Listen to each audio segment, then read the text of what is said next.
Good morning, guys. It is Monday Morning Chats with Sack, and Sack is me. I hope that you guys had a great weekend. I hope that you were able to do something fun. I hope that you were able to spend time with loved ones and just have the ability to just smile. You'll be surprised that smiling can help reduce stress. It can help you reduce any type of depression you have. Smiling is a big deal. And so, for you guys that were on probably about 2 minutes ago, I had to restart my video. But nonetheless, I wanted to think about the things that I wanted to discuss. Now, if you guys been following me for some time, you know that I'm really big on positive affirmations, reading something positive when I wake up, reading something positive when I go to bed. I just really believe you are what you think. And so, if you are a negative person, you exude negativity. Now, don't get me wrong, it's okay to have negative thoughts because we all go through those things. But what are you doing when you get that negative thought? Are you making that your reality, or you're saying, hey, today is not my day? However, I want to do something better to make my day a little bit more bright, to have a little bit more sunshine. And so I was looking at different journal prompts, and if you guys know, I like to write poems. That's just, I really like to write, and I journal write. And so I thought about all the things I wanted to talk about for today, and I decided to talk about what has the quarantine taught me, or better yet, what has it confirmed for me. I had a conversation last week with my brother, and we just talked about the different things that it not so much taught us, but what it has confirmed for us. And I wanted to share those things with you guys. The one thing I think is the most important thing for me, that the quarantine didn't teach me per se, but I think it confirmed my love for the people that I love and the things that I'm willing to do. You know, a lot of times when someone sees another person that is successful, or they had this idea that they're successful, they assume that their first priority is work. Now, don't get me wrong, you know, depending on what profession you're in, it could be very draining. It can consume your life to the extent where you're not spending time with family and your job becomes number one. And I remember that was somewhat me when I first got in my career, where I love my family, but I was working a lot. And I missed out on things, and I was unable to go to different celebrations and whatnot. And then I gave that up. I said, you know, it doesn't matter about the money, it doesn't matter about what I'm capable of. The most important thing to me is family. I could find a job tomorrow. I could find a job another day. I can leave that job and they'll replace me. But the most important thing that it confirmed for me is that I love my family. And I'm willing to do whatever it takes to help them. And the thing is, and I say that is because I work full time and I run a business. And a lot of times, most times, you know, having a business, it could be considered a jealous mistress. And sometimes when you're not working, you think about your business and you want to do more. However, you have to think about the things that are important to you, because you can work all day, but are you really being productive? And what this quarantine has confirmed for me is that I don't care what big case I have going on. I don't care what work I have to do or whatever deadline it is. The work will eventually get done. But if my family needs me, none of that doesn't matter. I appreciate my clients, I respect my clients, but they do not come before my family. If I have to reschedule something, I would do that. But my family is priority, is God, my family, and then my career. And I will never change the order. No matter how successful I become, no matter where I'm at in my life, my family is always going to be more important than my job. And I was challenged with that. I had a family member that needed me. I stopped everything and I left my house to help my family member. So that confirmed that for me. Number two, I am considered the plug in my family on both sides. My father's side and my mother's side. I'm the one that brings people together. I know everyone. I do all the research in my family. And during this time where I had time to sit by myself and be by myself and, think about things that I want in my personal life, I realized that, and it was confirmed for me that you don't know who you are unless you know where you come from. And I thought about all the times that I planned things for my family, and sometimes it could be overwhelming. Sometimes it could be very costly because you're spending money on food, X, Y, and Z. But I think during the time that I had moments to myself, it made me realize that I'm doing exactly what I need to do. And sometimes you need that family member that's going to step up to the plate.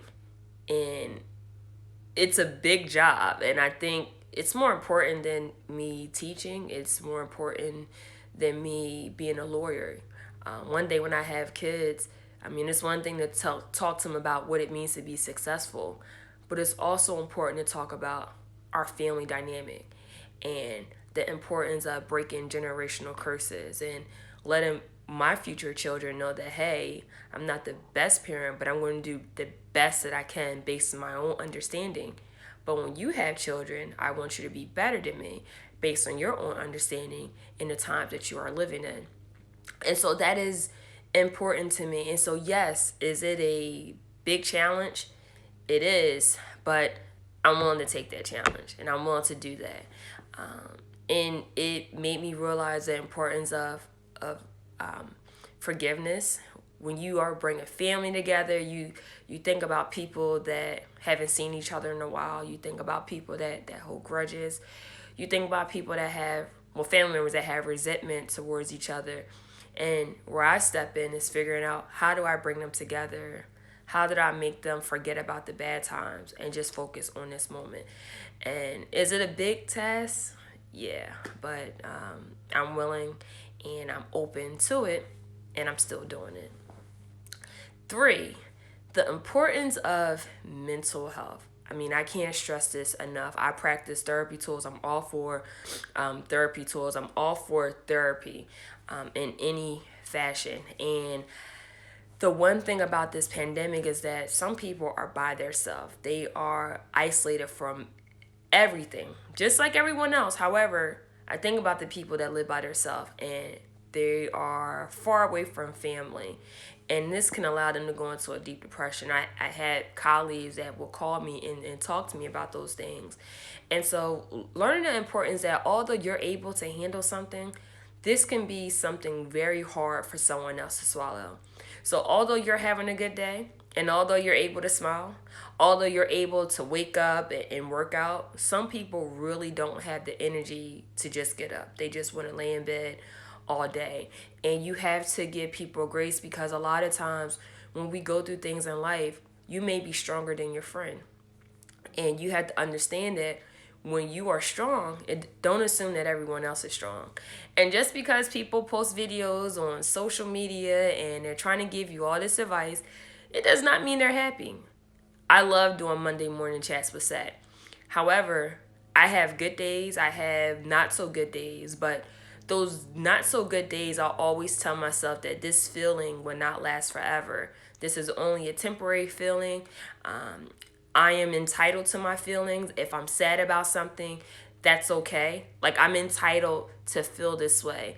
And I feel this way because I'm able to point to a particular event or whatever is going on during that moment. So it's okay to feel sad. It's okay to even be happy. But you have to understand that when you're happy, there's other people that are not happy. And just understanding that. Another thing, this is the 4th thing, is that, and this especially goes to those that are business owners, is that even during this time, or just even if we're not in a pandemic, really understanding that all money is not good money. You don't have to take so many clients to get a lot of money. You want quality clients. And for this pandemic, I turned down a lot of clients. And, another person may say, oh, that could have been easily, maybe I'm missing out on $10,000 or $20,000 or whatever the case may be. But you know what was more important to me than money? my mental health. The fact that I'm able to turn in a client because I want to take a walk, or turning in a client because, hey, I want to make a new dish and I love to cook. And so those things are important to me. And the one thing I'll always pray over is that, God, if I turn down a client because maybe it was something about this client that turned me off, and maybe I can tell from our discovery call this is not someone that I want to work with, God will always bless me with a new client that I'm able to handle. They're not interfering with my peace, and I'm able to get more money with that client than taking several clients.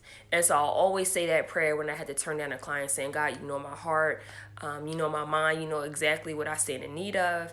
And I can't take that client, but I trust and pray that you will allow me to get another client that will satisfy my business needs and is someone that I am happy and willing to work with. And that goes for you. You don't have to take every client. Your mental health matters. If you're working with a client that's giving you problems, you have to ask yourself, is this someone that I want to work with next year? Or depending on your business, you may provide a service on a monthly basis. You need to ask yourself, is this something that I want to do next year? Or if I want to do this next month? So something to think about. But in all, this quarantine taught me that, the human touch is important. It's nothing like giving a family member a hug. And the first time I saw most of my family was about 2 weeks ago, where we did a graduation drive-by for my cousin. And even though everyone was in their prospective spaces 6 feet away, it was a great feeling to just see them. It's one thing to have a conversation with them over the phone, but it's another thing where I'm able to see my grandmother. I'm able to see all of my aunts. I'm able to see my uncle. And although we were unable to celebrate as much as we wanted to in the way that we wanted to for my cousin, we celebrated based on the circumstances that we have now, the pandemic. But it was great to see them. And if there was any type of stress that I was feeling that day, it went away when I was able to see my family. And so family is important. You can't help who you're related to. You can't help them. You can't pick and choose your cousins. You can't pick and choose your aunts. You can't pick and choose your nephews, your uncles, your grandparents, your parents, your siblings. You can't pick and choose those. But in all, for those that are young, for those that are in their 20s, for those that are in their 30s, let me say this, and I think this is very important for our age, millennials. I'm speaking to millennials. Every time I go to a family reunion, no, every time I go to a funeral, I'm always hearing family members say, oh, we need to have a reunion. That's always a topic when someone dies. Or maybe before the funeral, where everyone's getting together at someone's house. Maybe it's Big Mama, maybe it's that favorite auntie or uncle, wherever the case may be. Oh, we need to have a family reunion. Oh, we need to get together. And I'm that cousin that will say, oh, you guys want to get together? Oh, well, let me know. I'll get the food. I'll cook everything. Come to my house. We'll have cousin night. So I'm that cousin that plans all the cousins nights. I'm the cousin that plans the family reunions, all those things. For those that are millennials, hear me out. We are going to be those older cousins soon. We're going to be those older aunts. We're going to be those older uncles. The old heads in the family soon. And I always see like my younger cousins that like the idea of family reunions, that like the idea of bringing people together.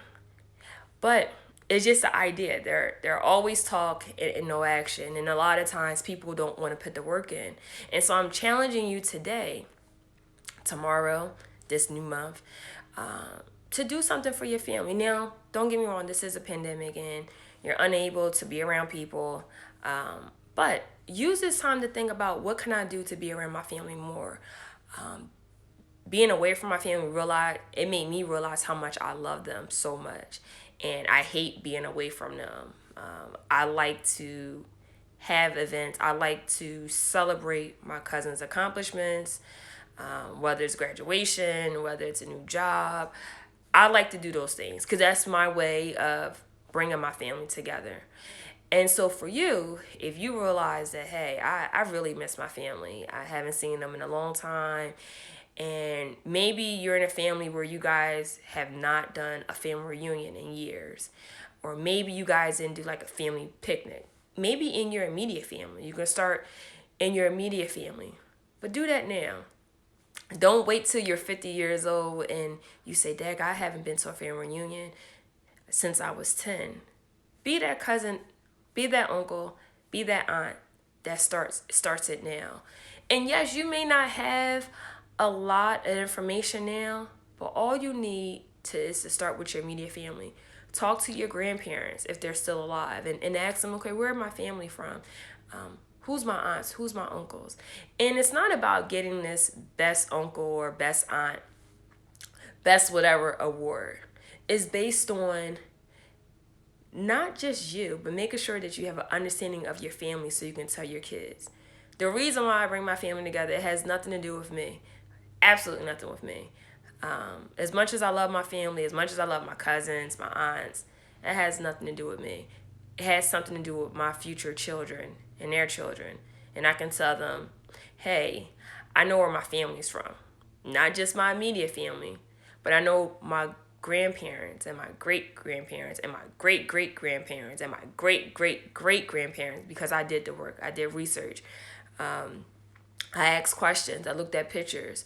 I wanted to know about my family dynamic. I wanted to understand why is it that these two aunts got the same dad, but the other two don't. I wanted to understand, the marriage in my families. Who has successful marriages? Why did the marriages fail?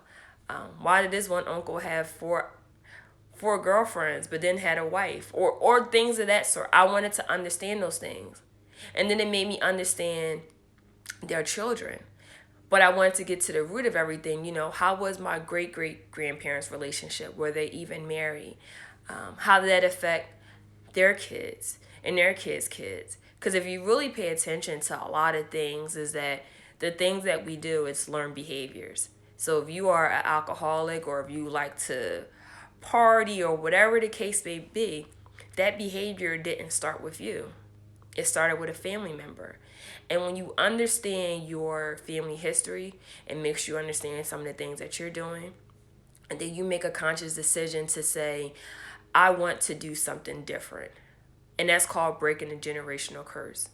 Or you can make a decision to say, hey, this is how it's always been done. This is what we always do. I'm going to continue to do that.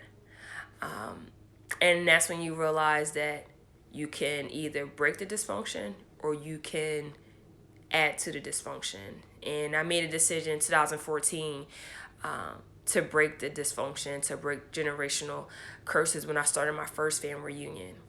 I did that by starting with my immediate family. I didn't know some of my first cousins on my dad's side. The last time I saw them, I was like 5 or 6 when I lived in New Jersey. And then I found them on Facebook. And yeah, I was that cousin that would send you a message and say, hey, my name is Sakina. I was born in New Jersey, raised in Philadelphia. These are my grandparents. We are related. I realized that your dad and my dad are brothers, or your grandfather and my grandfather were brothers. Hey, can we meet up? Can we talk? And don't get me wrong, I made sure that this person wasn't crazy. And that's how it all started. And so I'm challenging you that hopefully this pandemic open your eyes to make you realize that life is precious. People are dying every single day. Maybe you had a family member that died from the coronavirus. Maybe you know someone that had it and they survived. Or maybe you had a family member that is dying during a pandemic that's not related to the coronavirus, and it made you realize that, wow, this going away ceremony is going to be a little different. One of my girlfriends, her grandmother passed away during this pandemic, and the funeral services will be totally different than what we're used to. And so if you are experiencing these things, hopefully it will shed light on the importance of life. It will shed light on the importance of family is everything. So if you haven't attended a family reunion in years, let this be the time where you started. Why do you have to wait for that one big cousin or that one aunt or that one uncle to start the family reunion? Why don't you do it? I'm challenging you to do that. It's a great feeling when you do it, and it's like putting a puzzle together. That one piece starts with you, and yes, is it challenging? It is. I had challenges, and I had some family members that didn't show up to all 4 reunions that I planned. But that didn't stop me from still building relationships. I still love them. I mean, I told them about their self after the reunion was over, but it felt good to say, you know what? I was able to bring family together. I was able to have one of my cousins meet their sibling that they never met. They heard about him, but they met him for the first time. Or it was a good feeling where my older cousin was able to see his kids that he didn't see in years. And that was a great feeling. So when I do it, it's never about me. I can't explain the feeling. You would just have to figure it out for yourself. But I'm challenging you. Be that cousin, be that uncle, be that aunt that's going to take charge and say, you know what? If nobody else in my family would do it, I would do it. I know it's going to be hard. I know that it's going to be time consuming. I know that I may spend some money, but the money that you spend, it would never equal up to the feeling that you have when you bring everyone together. So I hope that this was helpful. Today I talked about what the quarantine has taught me. The most important thing is that family is everything. I don't care what I have on my plate. I don't care what client needs me, what things are due. If my family need me, nothing else doesn't matter. So the quarantine has confirmed things that it didn't really so much teach me a lot of stuff, but it made me realize some things that I always thought about or was somewhat unsure of. I hope that this message was helpful for you. I hope it gave you that encouragement to be that person to say, I'm going to bring my family together. This pandemic has taught me a lot, or maybe it shed light on the importance of family and bringing people together. This is a new month. It is June 1st. I hope that this month brings you nothing but blessings. I hope that this month allows you to accomplish the things that you didn't accomplish in May. If this month is all about just relaxing, just do that. But make sure your peace is intact. Make sure you're able to smile more. Do the things that make you happy. Remember that all money is not good money. And it's okay to turn down a client. It's okay to say, hey, all I want to do is relax. Maybe you may say, all I want to do is just look at Netflix. That is absolutely okay. But I pray that you know that you are amazing. It's one thing to read things about other people that are amazing, but it's also good to speak positive light into yourself and say that I am amazing. I had the confidence to do anything I put my mind to. I know that I will make mistakes, but my mistakes doesn't define me. I am human. That's why I make mistakes. Mistakes are growing pains of life. You will make mistakes. That's how you become a better person, by doing something wrong and figuring out, how do I become better after that mistake? It will teach you some things. But this is your month. Do the best that you can. If this is the year or this is the month where you realize, hey, I want to make a transition and go to another job, have the confidence and know that you will get hired.